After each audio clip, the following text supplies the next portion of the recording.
قرآن عظیم میں اللہ رب العزت نے ارشاد فرمایا، دین میں کوئی زور زبردستی نہیں ہے۔ ہمارا دین کسی کے اوپر زبردستی نافذ نہیں کیا جاتا۔ اور اللہ تعالیٰ نے فرمایا، تمہارے سامنے حق اور باطل واضح ہو چکا ہے۔ اللہ نے تمہیں عقل بھی عطا فرمائی، سمجھ بھی عطا کی ہے، اور خود بندہ اپنے رب کا انکار کر کے کفر کرے گا تو اس کا انجام خود دیکھے گا۔ مثال کے طور پر کسی کے سامنے پھول بھی رکھے گئے ہوں اور آگ بھی جلائی گئی ہو، اور یہاں پر آپ کو اکیلا چھوڑ دیا جائے تو آپ اپنی عقل کا استعمال کریں گے یا کسی کے انتظار میں کھڑے رہیں گے کہ کوئی مجھے روکے گا تو روکوں گا؟ آپ خود اپنی عقل کا استعمال کریں گے۔ آپ آگ کی طرف ہاتھ نہیں بڑھاتے، پھول کی طرف بڑھاتے ہیں۔ اتنی ہدایت اللہ نے سب کو عطا کی ہے، اتنی سمجھ اللہ نے سب کو دی ہے، اور اللہ رب العزت پر یقین رکھنا اور اس پر ایمان لانا، میں سمجھتا ہوں یہ ایسی چیزوں میں سے ہے کہ جب بندہ تھوڑا بھی غور و فکر کرے تو وہ اپنے پیدا کرنے والے کا انکار کبھی نہیں کرے گا، اور اس کے باوجود اگر کوئی انکار کرتا ہے تو وہ کفر کرتا ہے، وہ اپنا انجام دیکھے گا۔ اس کے باوجود رب ذوالجلال نے قرآن میں ارشاد فرمایا، دین میں کوئی زور زبردستی نہیں۔ یہاں سے میں ایک مسئلے کی طرف آپ کو لے جانا چاہتا ہوں۔ آج بلکہ پچھلے 100 سال سے پوری دنیا میں ایک پروپیگنڈا پھیلایا گیا آزادی نام سے، فریڈم۔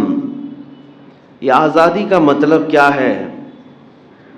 اللہ تعالیٰ نے ہر بندے کو آزاد پیدا کیا ہے، اس کے باوجود بھی کچھ لوگوں کی آزادی کے نعرے آپ نے سنے ہوں گے۔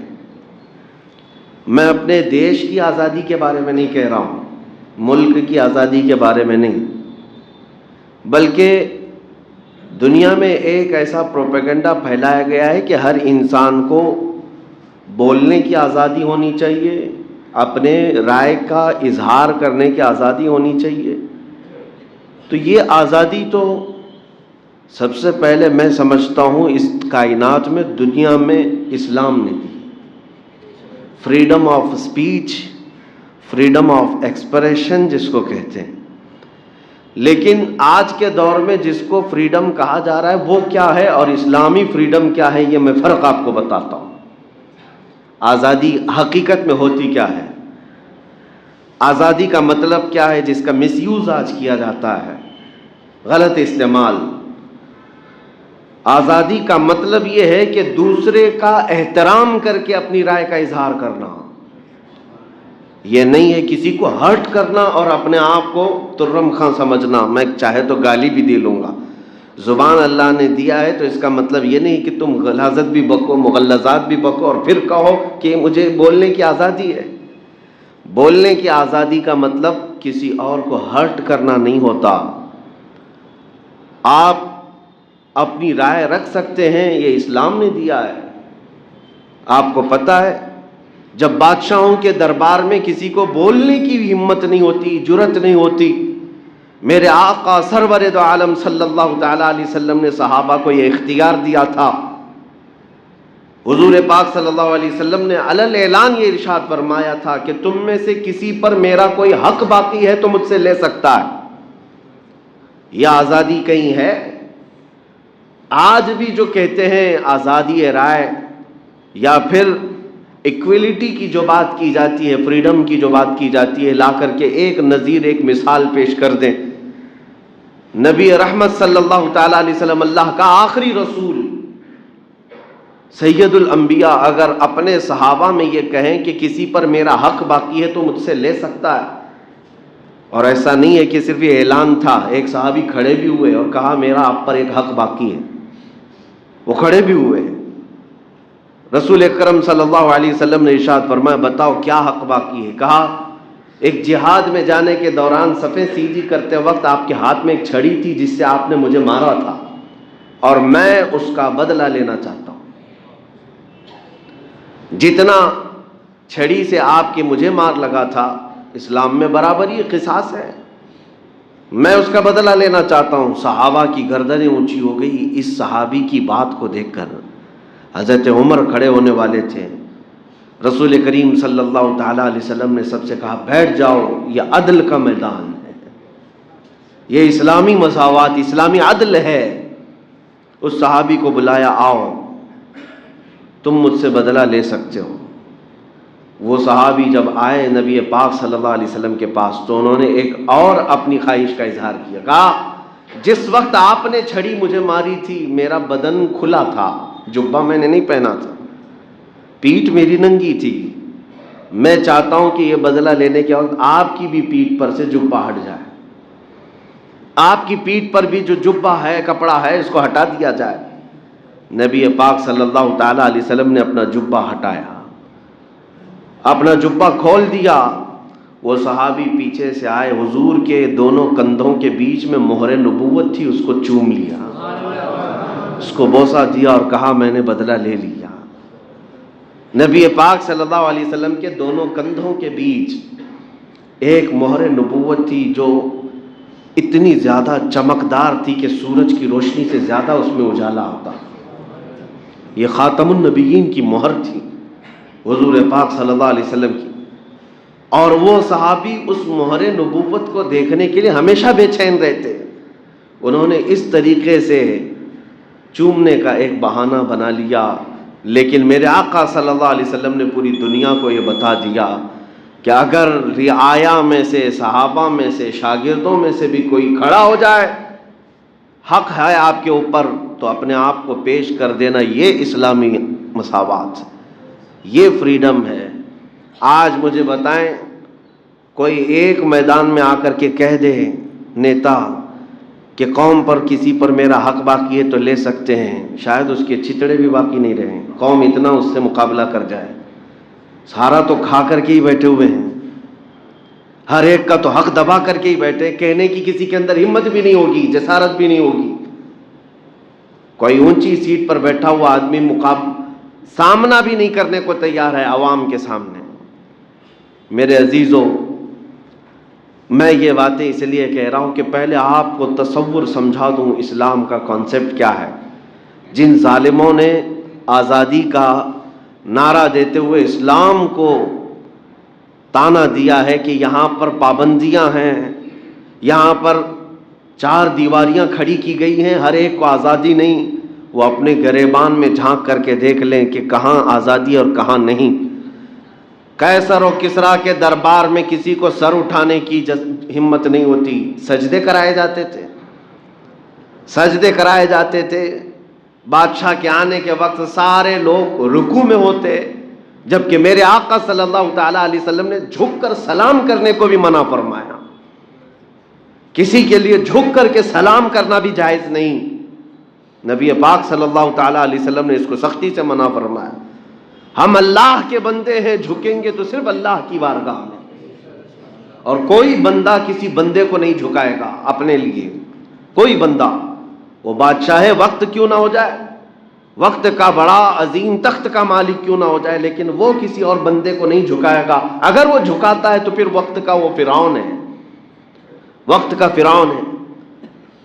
آپ کو پتہ ہے سیدنا عمر ابن خطاب رضی اللہ تعالیٰ عنہ، جن کے رعب کا عالم یہ تھا کہ دور بیٹھے ہوئے بادشاہوں کی فوج میں لرزہ طاری ہوتا آپ کے نام سے، عمر ابن خطاب رضی اللہ تعالیٰ عنہ، لیکن وہ عمر جب مسجد نبوی میں مدینہ طیبہ میں منبر پر کھڑے ہیں اور عین خطبے کے وقت ایک صحابی رسول حضرت سلمان فارسی کھڑے ہوتے ہیں اور سوال پوچھ بیٹھتے ہیں کہ امیر المومنین، یہ جو آپ نے جبہ پہنا، یہ جو کپڑے پہنے ہیں، کیا یہ وہی مال غنیمت کا نہیں ہے جو جنگ سے ملنے کے بعد سب میں تقسیم ہوا تھا؟ آپ نے کہا ہاں وہی کپڑا ہے، جیسے سب کو تقسیم ہوا ویسے میرے حصے میں بھی آیا۔ حضرت سلمان فارسی نے سوال کیا، سب کے حصے میں جو آیا کسی کا لمبا جبہ نہیں بن پایا، آپ کا کیسے بن گیا؟ سب کا کپڑا اتنا تو نہیں ملا کہ پورا جبہ بن جائے، آپ کا کیسے بن گیا؟ ہے کسی کو پوچھنے کی ہمت آج؟ یہ فریڈم آف سپیچ یا فریڈم آف ایکسپریشن جو اسلام نے دیا، لیکن گالی دے کر کے پوچھنے کا نہیں، اپنے اطمینان کے لیے، اپنے قلب کو مطمئن کرنے کے لیے اگر سوال کیا تو سیدنا عمر ابن خطاب نے یہ نہیں کہا کہ وقت کے خلیفہ سے تم ہوتے کون ہو پوچھنے والے، نہیں، حضرت عمر فاروق نے مسکرا کر کے کہا، اے صحابی رسول، میں بتاتا ہوں، مال غنیمت میں سے مجھے بھی حصہ ملا تھا، میرے بیٹے عبداللہ کو بھی ملا تھا، میرے بیٹے عبداللہ نے اپنا کپڑا نہیں سلایا، انہوں نے مجھے ہبہ کر دیا، میں نے دونوں ملا کر سلایا تو میرا جبہ بن گیا۔ یہ اسلامی عدل بھی ہے، یہ اسلامی فریڈم بھی ہے، آزادی ہے۔ میں اس خلیفہ وقت کی بات کر رہا ہوں جس کے راستہ گزرنے کے متعلق میرے آقا فرماتے ہیں، جس راستے سے عمر گزرے شیطان نہیں گزرتا، شیطان نہیں آتا۔ اس عمر ابن خطاب رضی اللہ تعالیٰ عنہ نے جب قوم کو یہ آزادی دے رکھی تھی کہ کوئی سوال کر سکتا ہے، تو تم کون سے فریڈم کی بات کر رہے ہو؟ اب میں آپ کو بتاتا ہوں آزادی، مغرب کی آزادی کیا ہے، ویسٹرن کنٹریز کی آزادی، یہ جس آزادی اور فریڈم کا نعرہ لگا رہے ہیں، یہ حقیقت میں کیا ہے؟ یہ آزادی در حقیقت صرف اور صرف ایک کھوکھلا نعرہ ہے، اور حقیقت میں یہ ہے کہ انسان کو جانور سے بدتر بنانا ہے، اس کے اخلاق ختم کر دیے جائیں، اس کی روایات ختم کر دی جائیں۔ آزادی ایسی ہو کہ کوئی ننگا بھی گھومے اس کو کہا جائے گا یہ آزادی ہے، فریڈم ہے۔ عورتوں کو بہت ہی شارٹ لباس میں لایا جائے، کہا جائے آزادی ہے۔ جانوروں کی طرح شہوت کی مشین بنا دیا جائے عورت کو، آزادی ہے۔ ایک خاتون کو استعمال کرنے کی مشین بنا دیا، اور بھوکے بھیڑیے کی طرح لوگ اس کو دیکھتے رہتے ہیں کلبوں میں، اسٹیجوں پر، اور عورت ان کے سامنے تھرکتی رہتی ہے، ناچتی رہتی ہے۔ دنیا میں تصور تو یہی دیا جا رہا ہے کہ یہ پوش لوگ ہیں، یہ بہت ہی اعلیٰ اقدار اور اعلیٰ اخلاق والے لوگ ہیں، لیکن تمہیں پتہ نہیں ہے ایک بنت حوا کو، ایک حوا کی بیٹی کو کئی مردوں کے سامنے ننگا کر کے اس کی عزت کو ذلیل کر دیا۔ سوائے شہوت کی مشین کے وہ کیا بنی؟ جتنے لوگ اسے دیکھتے ہیں وہ اپنی شہوت کی تسکین کے لیے، اپنی نفسانی خواہشات کی تکمیل کے لیے، اس کے علاوہ کیا ہے؟ یہ آزادی ہے؟ آزادی ایسی مغرب کی آزادی کہ سارے چیزوں کا اختیار انسانوں کو ہے، وہ جو چاہیں۔ دیکھیں، میں آزادی کی ڈیفینیشن جو یہاں پر ہے اور وہاں پر دونوں بتاتا ہوں۔ اب اسلام کی جن باتوں کو لے کر کے اعتراض ہوتا ہے، شراب پینے پر کوڑے مارے جاتے ہیں، زنا کرنے پر سنسار کیا جاتا ہے، چوری کرنے پر ہاتھ کاٹا جاتا ہے، یہ بہت سخت ملک ہے، بہت سخت ہے۔ میرے عزیزو، تم نے شراب کے لیے، زنا کے لیے آزادی دی ہوگی ہر ایک کو، لیکن تمہیں پتہ نہیں اس کے ذریعے سے کتنا ناسور پھیلتا ہے معاشرے کے اندر۔ اسلام نے انسانوں کی بھلائی کے لیے روکا ہے۔ مجھے بتاؤ، شراب کا لائسنس دینے والے، آپ پھر یہ لکھتے کیوں ہو کہ یہ ڈینجرس ہے ہیلتھ کے لیے؟ سگریٹ بیچتے ہو، اس کے ڈبے پر لکھ کر کے بیچتے ہو کہ زیادہ طور پر اس کی وجہ سے کینسر ہو سکتا ہے۔ کیا یہ نہیں ہوتا؟ ہر سگریٹ کے پیک پر یہ لکھا جاتا ہے کہ اس کے ذریعے سے کینسر ہو سکتا ہے، اور بیچتے بھی ہو، لائسنس بھی دیتے ہو۔ یہی تو ان میں اور اسلام میں فرق ہے۔ اسلام نے جہاں بندوں کی ہلکی بھی تکلیف اور نقصان دیکھا، اس پر پابندی لگا دی، اور قرآن نے کہا لا تلقوا بأیدیکم الی التہلکہ، اپنے آپ کو ہلاکت میں مت ڈالو۔ یہ آزادی نہیں ہے کہ تمہیں زہر پینے کے لیے چھوڑ دیا جائے، تمہیں اپنے آپ کو برباد کرنے کے لیے چھوڑ دیا جائے۔ آزادی یہ نہیں ہے۔ مغرب کی آزادی اور اسلام کی آزادی میں بہت بڑا فرق ہے میرے عزیزوں۔ آج میں دنیا کو یہی بتانا چاہتا ہوں، جن آزادی کے نعروں پر آ کر تم جس کو چاہے اس کو ہرٹ کرتے ہو، ذرا کبھی اپنی ماں پر بھی اس آزادی کا استعمال کر کے دکھاؤ، کبھی اپنی بیٹی اور اپنے بہنوں پر بھی اس آزادی کا استعمال کر کے دکھاؤ۔ یہ نہیں کریں گے۔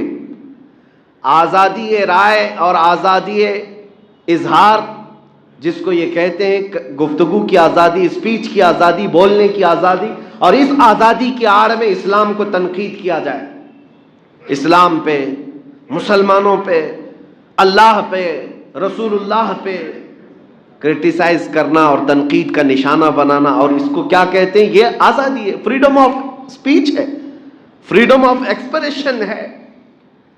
حقیقت میں آپ کو بتاؤں، پوری دنیا کا سیکولرزم اور فریڈم کا جو نعرہ ہے وہ صرف اور صرف اسلام کو کرٹیسائز کرنے کے لیے، باقی کسی کے لیے نہیں۔ اسلام کو نشانہ بنانا یہ سیکولرزم ہے، آزادی ہے۔ اسی لیے تو میں کہتا ہوں، اگر تم سچے معنوں میں آزادی کے پیروکار ہو تو کبھی اپنی ماں پر بھی اس آزادی کا استعمال کر کے دکھاؤ، اپنے باپ کے بارے میں بھی بتاؤ، اپنی بچیوں کے بارے میں بھی اس آزادی کا استعمال کر کے بتاؤ۔ تمہیں تمہارے گھر کی عزت پیاری ہے، اور کروڑوں مسلمانوں کو اگر ان کے نبی کی عزت پیاری ہے تو کیا فرق پڑتا ہے؟ آج ہم جو دکھی ہیں اس ایسی آزادی کے خلاف ہیں۔ ہم وہ آزادی نہیں چاہتے جس میں کسی کو ہرٹ کیا جائے، کسی کے دلوں کو ٹھیس پہنچائی جائے۔ دوسروں کا احترام کرنا یہ ہمیں اسلام نے سکھایا ہے۔ میرے عزیزوں، سالوں بیت گئے تقریریں سنتے ہوئے، آپ لوگوں کو بھی، مجھے بھی کئی سال ہو گئے۔ ہم نے بھی بہت سارے ریلیجنز کو پڑھا ہے، تقریباً 14 ادیان، 14 مذہب، 14 ریلیجنز دنیا کے، جن کا میں نے خود بہت گہرائی سے مطالعہ کیا ہے، اور ہر ایک کو ہم نے کمپیئر بھی کیا ہے، کیونکہ میرا سبجیکٹ تھا کمپیریٹیو اسٹڈی۔ لیکن آج تک ہم نے دوسرے مذاہب کو اس طرح ذلت کا نشانہ نہیں بنایا۔ لوگوں کی اپنے اپنے رائے ہیں۔ ہمارا دین کہتا ہے لا اکراہ فی الدین، دین میں کوئی زور زبردستی نہیں ہے، لیکن میں اپنے دین کو دلائل سے قائل کرتا رہوں گا۔ میرا دین سچا ہے یہ بولتا رہوں گا، آخر تک میں ثابت کرتا رہوں گا۔ میں نے دوسرے ادیان پر، ان کے مقدسات پر، ان کی شخصیات پر کبھی اوچھے حملے نہیں کیے۔ ہاں، جو لاجک کے خلاف ہے اس کو ہم بولتے ہیں، لیکن کسی کے مذاہب پر گندی گالیاں دے کر کے حملے ہم نے نہیں کی۔ یہی ہمارے اسلامی اقدار اور اسلامی آزادی ہے۔ اور آج ان ظالموں نے نبی رحمت صلی اللہ تعالیٰ علیہ وسلم کو اور اہل بیت کو، اسلام کو اور قرآن کو روز بروز نشانہ بنانا شروع کیا۔ کس آڑ میں؟ اسی آڑ میں کہ ہمیں فریڈم آف اسپیچ ہے، فریڈم آف ایکسپریشن ہے۔ اگر میں پوچھنا چاہتا ہوں اسی کو فریڈم کہتے ہو تو پھر ان لوگوں کو جیل میں کیوں لے جاتے ہو جو ہوم منسٹر پر ٹپنی کرتے ہیں؟ ان لوگوں کو کیوں جیل کی سزائیں دی جاتی ہیں جو کبھی پردھان منتری پر، راشٹرپتی پر کوئی ٹپنی کر دے؟ کیوں؟ لمٹ ہے، بولنے کی بھی لمٹ ہے، ہمیں پتہ ہے۔ یہاں پر بھی فریڈم آف اسپیچ کا مطلب یہ نہیں ہے کہ جو منہ میں آیا وہ بک دیا جائے، گالیاں دی جائے۔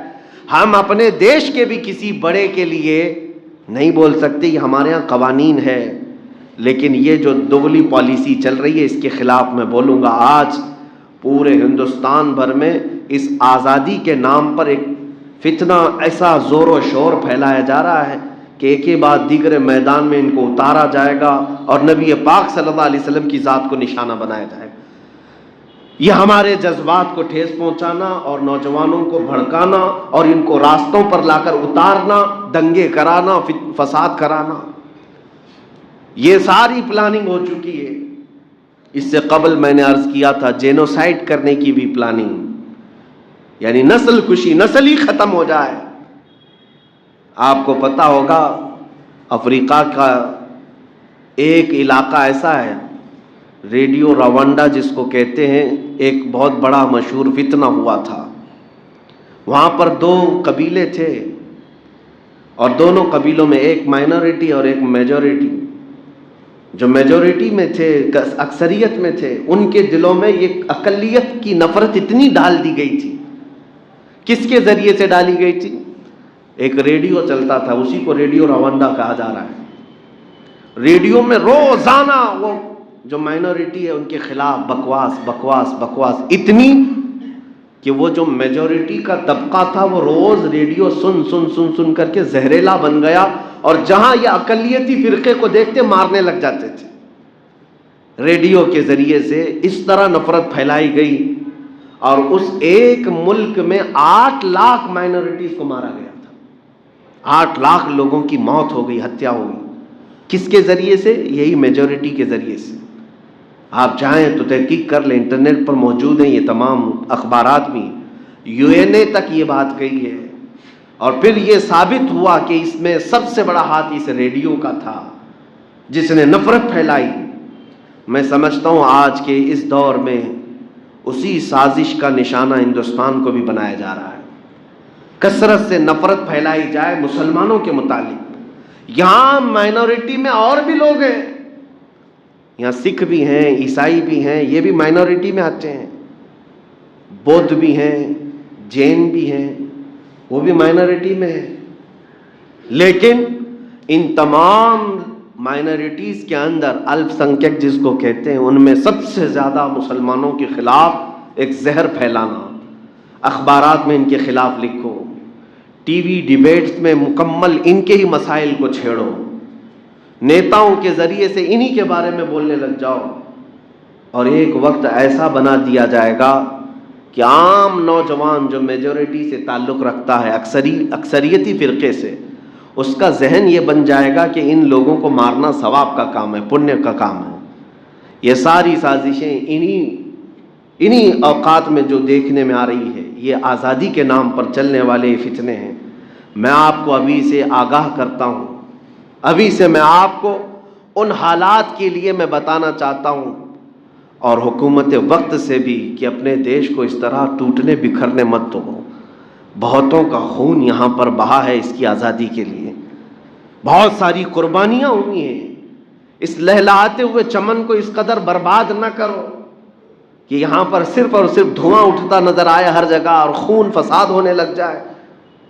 اسی لیے ہم مطالبہ کرتے ہیں، جو نبی پاک صلی اللہ علیہ وسلم کی شان میں بار بار گستاخیاں ہمارے ملک سے ہو رہی ہیں، یہ اس بات کی غمازی اور اشارہ کر رہی ہیں یہ باتیں کہ حکومت ان دنگائیوں اور ان ظالموں کی پشت پناہی کر رہی ہے، ان کی مدد کر رہی ہے۔ اگر سیریس ہوتی تو انہیں کب کے جیل میں اندر ڈال دیا جاتا، کھلے سانڈ کی طرح نہیں چھوڑا جاتا۔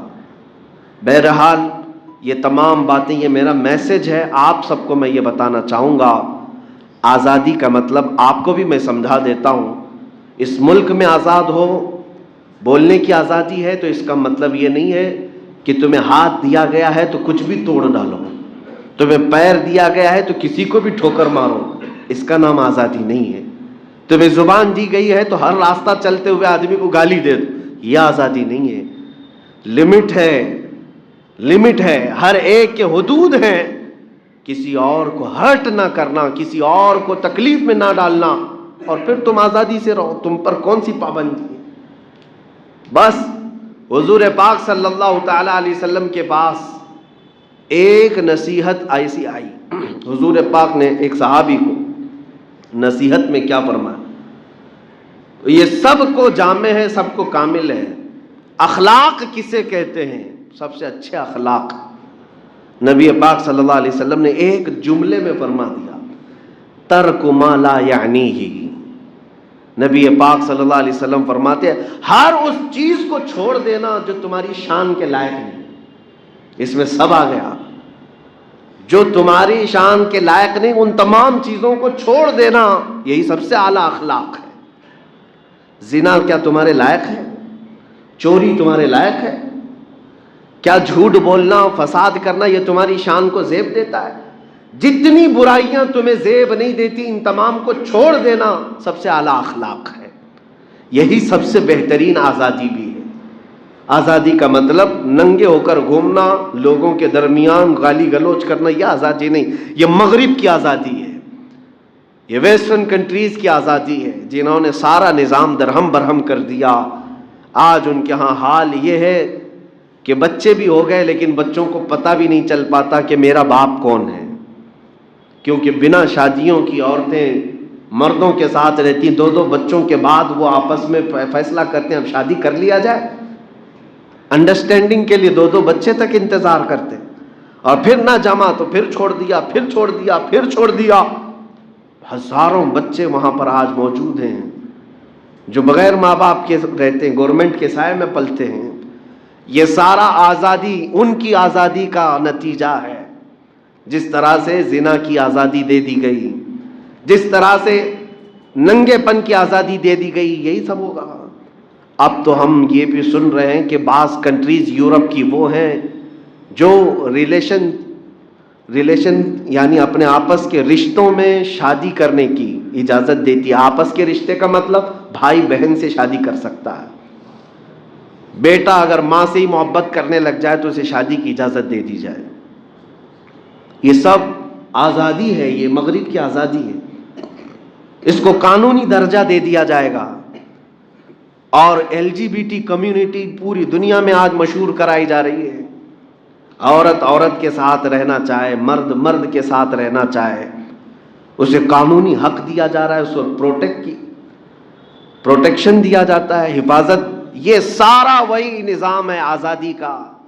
میرے عزیزو، ہم اسلام میں ایسی آزادی نہیں چاہتے جس میں بلکہ انسان انسانیت سے اتر کر کے وہ جانور سے زیادہ ذلیل بن جائے۔ ہمیں ایسی آزادی نہیں چاہیے۔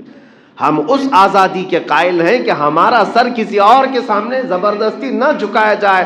ہم اس آزادی کے قائل ہیں ہمارا سر صرف اللہ رب العزت کی بارگاہ میں جھکے، اور ہم اپنے دل کے لیے آپ کے سامنے یہی کہتے ہیں، کیا آپ کو کسی نے تلوار رکھ کر کے اللہ کی بارگاہ میں جھکایا ہے؟ کسی نے سجدہ کرنے پر آپ کو مجبور کیا؟ نہیں، لا اکراہ فی الدین، دین میں کوئی زور زبردستی نہیں۔ جو جنگیں ہوئی ہیں آپ لوگ یہ سمجھتے ہوں گے ان کو تلوار سے ڈرایا جاتا تھا، نہیں، سامنے والا جب تلوار اٹھاتا تھا تو اسلام کو بھی حکم ہے، اسلام کا حکم ہے ڈیفنس کرو۔ جس نے تمہارے مقابل میں اٹھایا اس کے لیے جہاد کا حکم آیا۔ باقی وہاں پر بھی جو تلواریں اٹھی ہیں وہ زور زبردستی دین میں داخل کرنے کے لیے نہیں اٹھی ہیں، بلکہ وہاں تو یہ آزادی دی جاتی تھی کہ تم ہمیں مارنے کے لیے آئے تھے، اب بھی اگر تم کلمہ پڑھتے ہو تو ہم اپنا بدلہ بھی چھوڑنے کو تیار ہیں۔ ہمارے ہاں زور زبردستی نہیں ہے۔ بہرحال آج میں پرزور مذمت کرتا ہوں میرے نبی پاک صلی اللہ علیہ وسلم کی عزت پر حملہ کرنے والے ان شر پسندوں کی، اور میں مطالبہ کرتا ہوں کہ ان لوگوں کو ہمیشہ کی ایسی پابندی لگا دی جائے اور قانون ایسا سخت بنائے کہ جو بھی محترم اور مقدس شخصیات پر اس طرح کے اوچھے جملے نکالتا ہے اپنی زبان سے، اسے سالوں جیل میں سڑنا پڑے تاکہ دوسروں کے لیے عبرت ہو جائے۔ اور ہمیں پتہ ہے پورے ہندوستان کا ماحول کتنا سینسیٹیو ہے دھرم کو لے کر کے، ریلیجن کو لے کر کے، مذہب کو لے کر کے، اس لیے یہاں پر ان معاملات کو نہ چھیڑنا ایک دوسرے کے لیے یہ زیادہ بہتر ہے۔ اللہ کریم ہمارے اس ملک کو امن و امان عطا فرمائے، سلامتی عطا فرمائے، اور ہمیں اپنے نبی پاک صلی اللہ تعالیٰ علیہ وسلم کی عزت پر آخری سانس تک پہرا دینے کی توفیق عطا فرمائے، ان کے قدموں پر مر مٹنے کی توفیق عطا فرمائے۔ وصلی اللہ تعالیٰ علی خیر خلق محمد وآلہ واصحابہ اجمعین، وآخر دعوانا الحمد للہ رب العالمین۔